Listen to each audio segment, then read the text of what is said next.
The hospital sat on the edge of Beijing's Fourth Ring Road like a tired guardian, its white walls stained by years of exhaust and rain. Beijing Children's Hospital, Ward 7, Oncology. The corridor smelled of antiseptic and warm milk, the kind of scent that clings to your clothes and follows you home in dreams. It was 3:47 a.m. on a Thursday in late November, the hour when even the fluorescent lights seemed to doze. Xiao Zhan moved through the ward like a ghost who had learned the floor plan by heart. Hood up, mask high, a paper bag clutched in one gloved hand. Security cameras blinked red, but the night guard, an auntie who'd once slipped him extra dumplings during filming, looked the other way. She'd seen the news. She knew. He stopped at the nurse's station. A young nurse, ponytail frizzing from a 12-hour shift, startled when he placed the bag on the counter. Inside, 30 hand-knitted beanies in every color of sunrise, each with a tiny embroidered bunny on the cuff. No note. Not yet. For the kids who lose their hair, he said, voice muffled but unmistakable. Tell them the bunnies are brave. The nurse's eyes widened. Schaulauscher? He was already walking away. Room 712.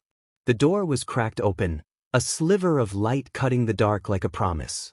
Inside, a boy, no older than 9, slept within 4 dripping dreams into his vein. His head was smooth, shiny under the nightlight, the kind of bald that comes too early. On the bedside table, a crumpled racing poster, Wang Yibo midriff, helmet tucked under his arm, grin sharp as a blade. Zhan's breath caught. He knew that poster. Yibo had signed a stack of them 5 years ago, back when he volunteered here every Tuesday, trading dance rehearsals for story time and bad magic tricks. The kids had called him Bunny Gidge because he always brought carrot-shaped cookies and let them braid his hair. Zhan slipped inside. The boy stirred but didn't wake. On the windowsill sat a half-finished origami crane, wings crooked from chemo-weak fingers. Zhan pulled a fountain pen from his pocket, the same one Yibo had gifted him on the last day of the Untamed filming, engraved with a tiny Lan Wangji ribbon and a single sheet of hospital stationery. He wrote in the dark, letters trembling. Thank you for being kind when the world taught you to be fast. Thank you for reading Where the Wild Things Are in 7 silly voices. Thank you for letting them cry into your hoodie and never flinching. I was lost. You left breadcrumbs of carrot cookies. I found my way back because of you. Someone who loves you louder than engines. He folded the note into the crane's wings, tucked it beneath the racing poster where the boy would find it at dawn. Then he did something he hadn't planned. He pressed his forehead to the cool glass of the window and let the tears come. Silent. 5 years' worth. They slid down the mask, soaked the collar of his hoodie, dripped onto the linoleum like tiny apologies. Flashback. 2019, the volunteer lounge that smelled of instant noodles and hope. Yibo sat cross-legged on the floor, surrounded by kids in dinosaur pajamas. One girl, Mei Mei, bald and fierce, tugged his sleeve. Bunny Gidge, will you come to my funeral if I die? The room froze. Yibo didn't flinch. He scooped her into his lap, tucked her head under his chin. You're not going anywhere, little dragon. But if the universe is dumb enough to try, I'll race it on my bike and win you back. Mei Mei giggled, the sound bright as breaking dawn. Zhan had been watching from the doorway, supposed to deliver scripts but rooted by the sight of Yibo, idle, untouchable, reduced to a boy with cookie crumbs on his shirt and magic in his eyes. Later, in the stairwell, Zhan had whispered, "How do you do it?" "Not break." Yibo had shrugged, but his hands shook. "I break every time I leave. I just don't let them see." Present. The crane secure, Zhan moved to the common room. Moonlight spilled through high windows, painting the mural Yibo had painted during his last volunteer shift, a racetrack that looped into a lotus pond, motorcycles sprouting rabbit ears, children riding pillion with 4 poles as handlebars. The paint was chipped now, but the joy remained. He knelt, pulled a second note from his pocket, this one longer, written on the back of a concert ticket stub from Yibo's 2023 tour. The ink was smudged from being carried too close to his heart. I stood where you stood. I heard the machines beep the same lullaby. I saw the empty chair where you used to sit braiding Mei Mei's wig hair into your ponytail. She's in remission now. She asked about you. I didn't know what to say. So I said you were racing the wind to bring her new stories. I lied. You're racing your own ghosts. Come back when you're ready. The kids kept your bunny. They kept your heart. Both are waiting. Asterisk. He wedged the note behind the mural's loose corner, where only someone tall enough, or desperate enough, would find it. The mind-blowing twist came at 4:12 a.m. Zhan was in the elevator, descending to the parking garage, when the doors slid open on the third floor. A man stepped in, hoodie, mask, exhaustion carved into the slope of his shoulders. The doors closed. The elevator hummed. 2 heartbeats of silence. Then Yibo pulled his mask down. You left the beanies. Zhan's knees nearly gave out. You weren't supposed to be here until Friday. Couldn't sleep. Yibo's voice was gravel and honey. Heard a rumor someone was sneaking bunny hats into Ward 7. Had to see for myself. They stared. The elevator dinged past floors like a countdown to collision. When it reached the garage, neither moved to exit. I read the crane, Yibo said. The boy woke up. He thinks Bunny Gidge sent an angel. Zhan laughed, wet and broken. I'm no angel. You are to him. Yibo stepped closer. The space between them shrank to the width of a held breath. To me. Zhan's hand found Yibo's wrist, pulse racing under thin skin, alive, alive. I came to say thank you. For teaching me kindness looks like carrot cookies and bad magic tricks. Yibo's eyes filled. I stopped coming because every kid I met had your eyes. Every laugh sounded like yours.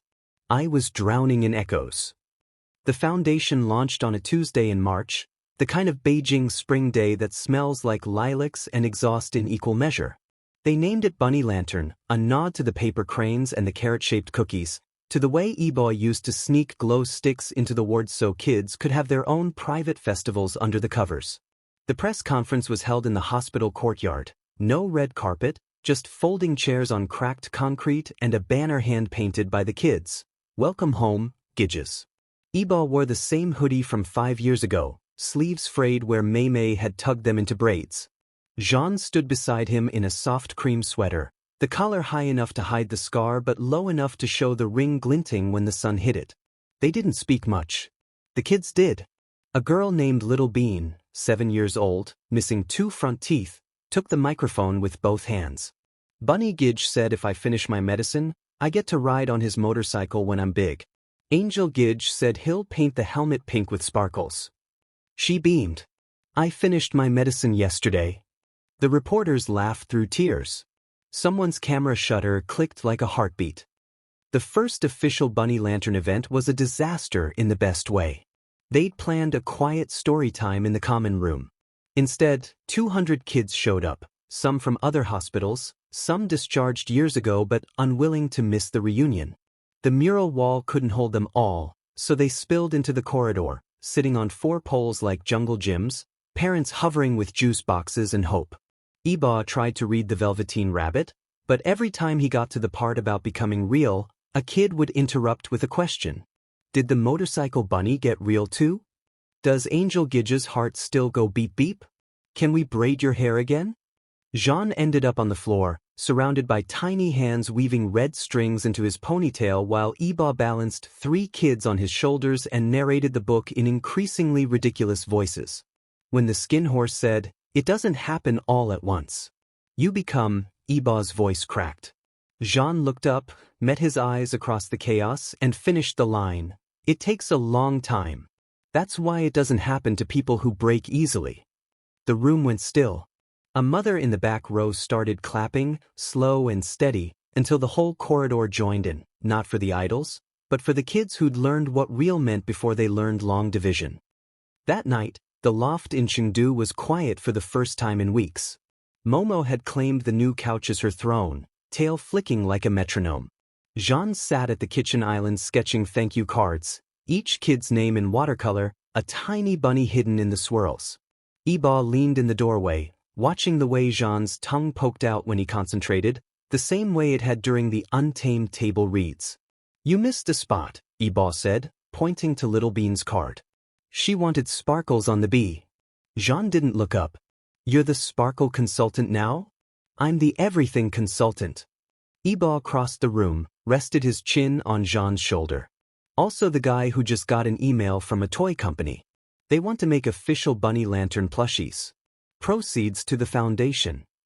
Zhan's pen stilled. With the racing helmet? And the paintbrush. Yibo's arm slid around his waist. We'll put a tiny scar on the bunny's chest. So kids know even heroes get hurt and keep going. Zhan turned in the circle of his arms, flour on his cheek from earlier pancake attempts. You're crying. So are you. They were. Quiet tears, the kind that sneak up when the world suddenly feels too big and too gentle at once. The mind-blowing moment came in May, unannounced and unscripted. The foundation had partnered with a racetrack in Shanghai for a charity lap day. Kids in remission got to ride shotgun with professional drivers. Yibo, of course, insisted on driving the pace bike himself, matte black, bunny sticker replaced with a fresh one painted by Mame.